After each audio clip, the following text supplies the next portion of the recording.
Welcome to Take 5, your 5-minute inspirational message from Solid Rock Drogheda. Rather disturbing story in the news over the weekend. It came from Poland, from the site of the former Auschwitz concentration camp. It is now still maintained as a museum. Great numbers of people visit it every year to remember the atrocities that were committed there. Over 1.1 million people, men, women and children, were murdered in Auschwitz. Well, on Sunday, there was a Dutch tourist who thought it would be a good idea to get her husband to take her photograph while she stood at the gates to Auschwitz under the sign that says "Work sets you free," for her to stand there making a Nazi salute, while her husband took her photograph to send it off to all their friends to show how clever and how funny she was.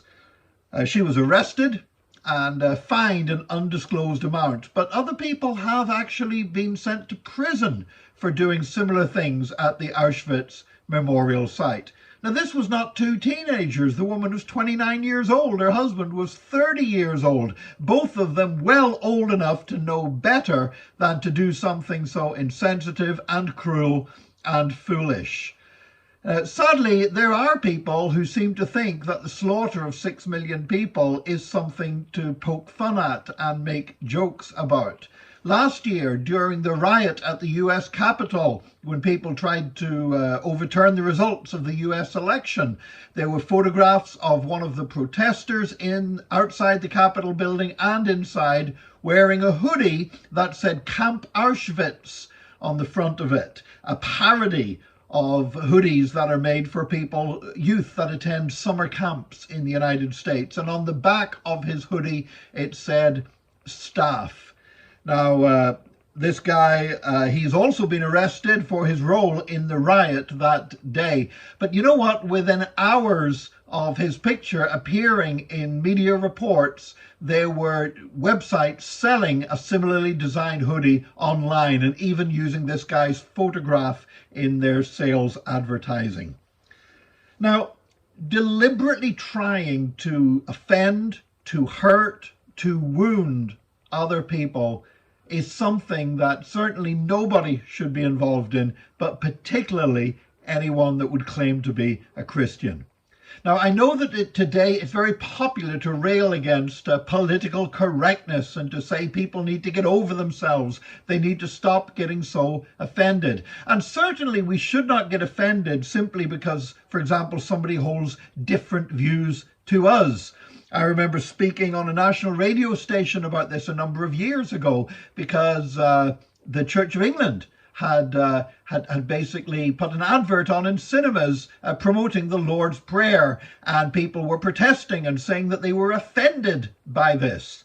There was also a case a few years back where the supermarket company Lidl they were selling a range of Greek products, Greek food, and they had scenes, iconic scenes that many tourists have seen from the beautiful island of Santorini, where they have these wonderful whitewashed churches. Except Lidl had actually taken the crosses off the photographs. Why? Because they didn't want to offend anybody.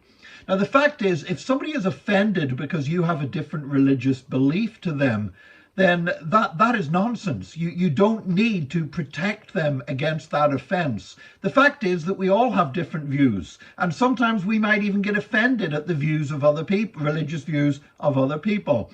That's life. We need to get over that. You know, a Muslim, a sincere Muslim who believes the tenets of that faith will recite a prayer that says that Muhammad is the only prophet of God. I, as a Christian, I believe God has lots of prophets, and I don't believe Muhammad is one of them. I believe Muhammad was a false prophet. That's my belief as a Christian. Muslims have a different belief. They are entitled to that belief. I'm entitled to my belief. They are entitled to proclaim their belief. I am entitled to proclaim my belief. That's what makes the world go round, is people being different. There's nothing wrong with that.